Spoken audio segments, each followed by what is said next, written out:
প্রিয় ভাইয়েরা, তো বর্তমান যুগটা তো ভয়াবহ যুগ। আমাদের মা বোনরা আছে,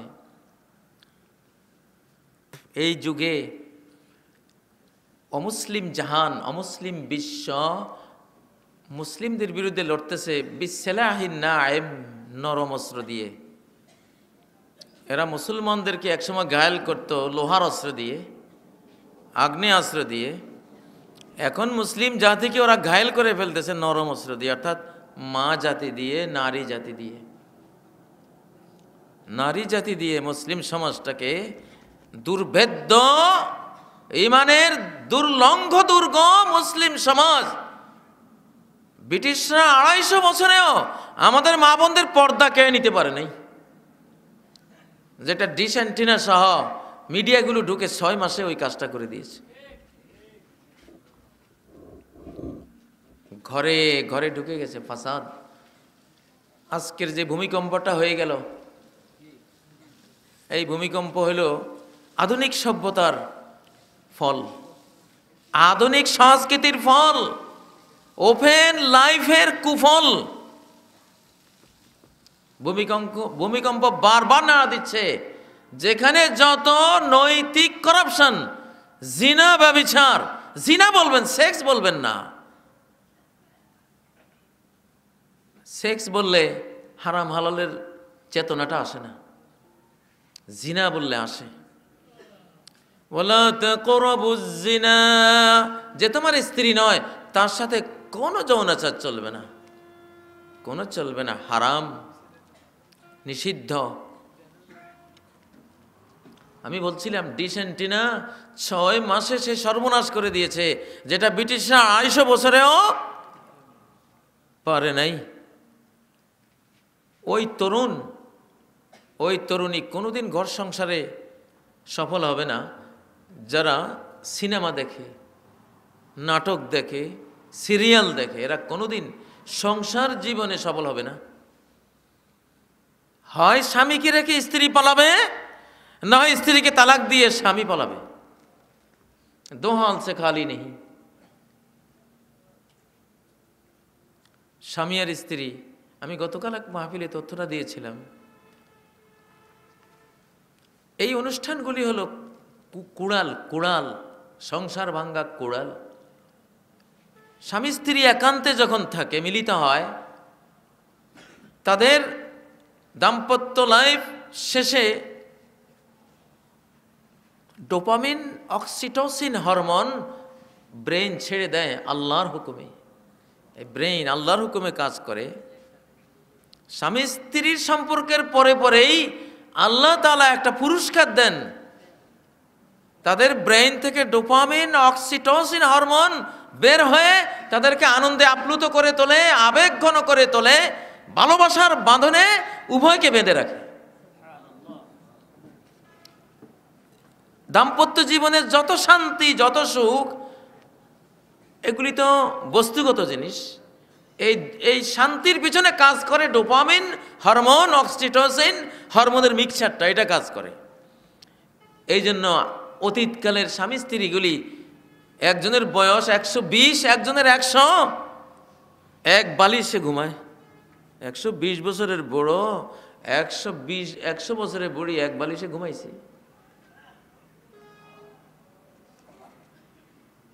এখন যদি ধরেন স্বামী স্ত্রী না, আপনি পরনারীর সাথে ফেসবুকের মাধ্যমে, ইন্টারনেটের মাধ্যমে, টেলিভিশনের মাধ্যমে ভাব বিনিময় করছেন, তাকে দেখছেন, রূপ পর্যালোচনা করছেন, আপনার ভেতরে সেক্সের সমস্ত আইটেম জেগে উঠেছে, প্রস্তুতি নিয়েছে, কিন্তু সাথে সঙ্গিনী নেই। সঙ্গিনী হলো সে। বিজ্ঞানীরা বলছে কেন বর্তমানে শতকরা ৫০ থেকে ৬০টা পরিবার বিয়ের ১-২ বছরের মধ্যে ভেঙে যায়। কারণ হলো যারা এই দৃশ্য, জিনা ব্যভিচারের দৃশ্যগুলি দেখে, এদের ডোপামিন, অক্সিটোসিন হরমোনটা প্রত্যেকটা অনুষ্ঠান শেষে ব্রেইন থেকে বের হয়, কিন্তু বের যে হয়, স্ত্রী তো নেই, কার সাথে বাঁধবে? ডোপামিন আর অক্সিটোসিন এই যুবকটাকে কোন নারীর সাথে বাঁধবে?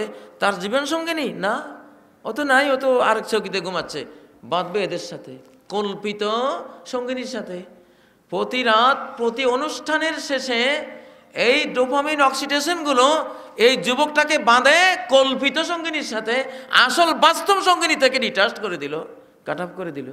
কাট অফ হতে হতে হতে এক সময় এমন জীবন লাইফ গ্যাপ তৈরি হয়, তালাক, ডিভোর্স। যে যত বেশি টেলিভিশন, সিনেমা, জি বাংলা, তারপর ইন্টারনেট, ফেসবুকের অশ্লীল ব্লু ফিল্ম, পর্নোগ্রাফি যত বেশি দেখবা, দাম্পত্য জীবনে তত বেশি তুমি কাপুরুষ, ব্যর্থ, ভাঙ্গা সংসার জন্ম দিবা। বহু যুবক তার বাস্তব জীবন সঙ্গিনীর সাথে কোনো আকর্ষণে নেই।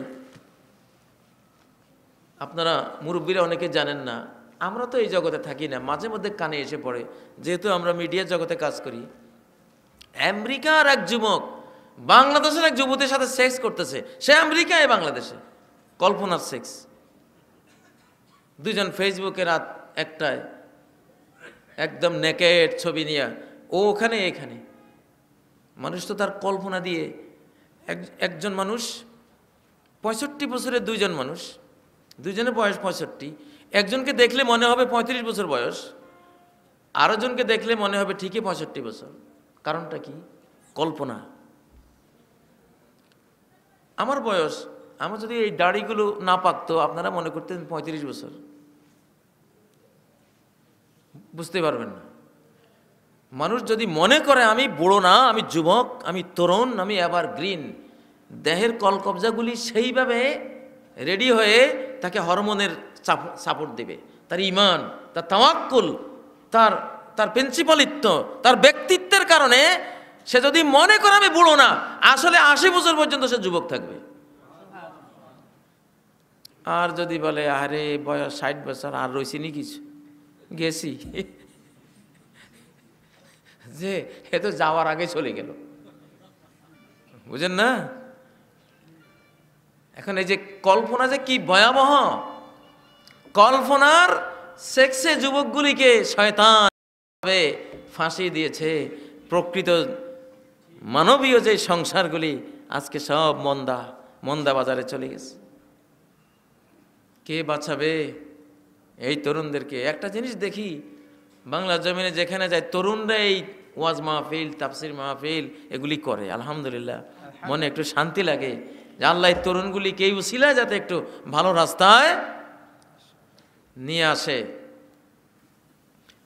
সম্মানিত ভাইয়েরা, আমি তো দেখি পুরা ইসলামটা, আল্লাহ আকবার, এটা এমন এক জিনিস, এই ইসলাম পুরাটাই পাণ্ডিত্য, পুরাটাই জ্ঞান, পুরাটাই বিজ্ঞান। আপনি জানেন বা না জানেন, আমল করলে এর ফল আপনি পাবেনই, আপনি পাবেনই। নির্ঘাত সত্য জিনিস এই ইসলাম। আপনি যদি কোরআন না পড়েন, এই হাড়টা মরা, আসলেই মরা, তার ভিতরে কোনো প্রাণ নাই, ইমান নাই, সেই চেতনা নাই, ইলেকট্রোম্যাগনেটিক সেই আলোর স্ফুরণ নাই। এজন্য আসলে আজকে অনেক ডিস্টার্ব হয়েছে বক্তব্যের মধ্যে, ডিস্টার্ব হতে হতে তারপরে 11টা পর্যন্ত আসলাম। নারী সমাজকে আল্লাহ পরামর্শ দিয়েছেন, তোমরা ঘরে থাকো, পুরুষগুলি বাইরে বেড়াও। আর বেশি দিন দূরে না, গোটা বিশ্বের সব জ্ঞানী গুণী পণ্ডিতরা এই আহ্বান জানাবে, ইনশাআল্লাহ নারীরা ঘরে ফেরো, ইনশাআল্লাহ এটা জানাতে হবে। আমি শুরুতে বলেছিলাম নারীর ব্রেন বিস্তারমুখী, পুরুষের ব্রেন বিকাশমুখী। বিকাশমুখী ব্রেনের জন্য নগর, বন্দর, হাট, বাজার, চাঁদ, সূরজ, গ্রহ, তারা ধরতে হয়। আর বিস্তারমুখী ব্রেনের জন্য ঘরে কোনা যথেষ্ট। রুটির আটার মতো, এটা বেলুন দিয়ে বেলো, বিস্তৃত হচ্ছে, এতটুকু কাইকে যত বেলবা বিস্তৃত হচ্ছে, ঠিক না? যত আবিষ্কার পৃথিবীতে সব কোন ব্রেন থেকে আসে? পুরুষের ব্রেন থেকে আসে। এটা বিকাশমুখী ব্রেন থেকে আসে। নিত্য নতুন হরমোন এখানে তৈরি হয়, নিউরন তৈরি হয়, নিত্য নতুন তথ্য এখানে আসে। মায়েদের ব্রেনটা আবিষ্কার ধর্মী না, পুরুষের ব্রেনটাই আবিষ্কার ধর্মী। তো এটা মায়েদের জন্য যেটা দরকার আল্লাহ তাদেরকে সেটা দিয়েছেন, পুরুষের জন্য যেটা দরকার সেটা পুরুষকে দিয়েছেন। এর অর্থ এই না যে মায়েরা কোনো আবিষ্কার করে না, কিছু আবিষ্কার মায়েরাও করেন, কিন্তু পৃথিবীর যদি আবিষ্কারগুলোর হিসাব নেন, শতকরা ৯৯টা কাদের? পুরুষ ব্রেন থেকে আসা, স্বাভাবিক। এই জন্য নারীদের জন্য হিজাব, কোনো মেয়েকে ছেলেদের সাথে পড়তে দেবেন না, তাহলে আপনি একটা ক্রিমিনাল মানুষ। তাহলে আপনি বড় একটা ক্রাইম করছেন, মেয়েটাকে ছেলেদের সাথে পড়তে দিলেন, ভুল, অবৈজ্ঞানিক। হোক না বর্তমান শিক্ষা দীক্ষার কথা যারা বলে, তারা বলে বিদায় মনে করে এটা বুঝি ভালো, এটা মূর্খতা।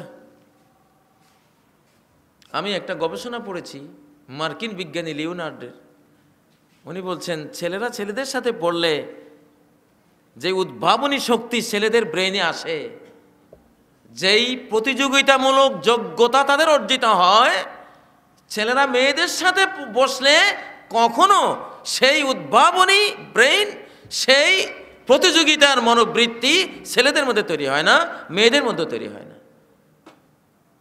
মার্কিন বিজ্ঞানী লিওনার্ড উনি বই লিখে দিয়েছেন যে মেয়েদের আলাদা, ছেলেদের আলাদা, কারণ এটা ইসলামের কথা। সব জায়গাতে ইসলাম এবং বিজ্ঞান এক হয়ে যাচ্ছে, বাস্তব বিজ্ঞান এবং ইসলাম এক হয়ে যাচ্ছে। প্রিয় ভাইয়েরা, রাত 11টা যেহেতু হয়ে গেছে, আমি আর কথা লম্বা করব না। আসলে আমার অভ্যাস হলো কোরআন সুন্নাহকে এই যুগের ব্যাখ্যাগুলির কি আছে, এই ব্যাখ্যাগুলি আমি দেওয়ার চেষ্টা করি, কারণ এই সেক্টরে আলেমরা অনেকেই নাই। সব পুরনো ব্যাখ্যাগুলি দিয়ে শেষ করে দেয়, আধুনিক যুবকরা খোরাক পায় না। এই জন্য আধুনিক জ্ঞান বিজ্ঞানী তথ্যগুলি সাথে আসলে তখন আধুনিক জ্ঞান বিজ্ঞান যারা বোঝে তারা এটাকে মূল্যায়ন করতে শিখবে। না, কোরআন সুন্নাহ শুধু 1400 বছর আগের পুরানো মানদাতার আমলের কোনো উক্তি নয়, জ্ঞান বিজ্ঞানের দিশা নয়, এটা সর্বাধুনিক জ্ঞান। যত বাড়বে কোরআন সুন্নাহর গবেষণা, এর বিজ্ঞানময়তা আরো তত বেশি মুখরিতভাবে প্রমাণিত হবে ইনশাআল্লাহ।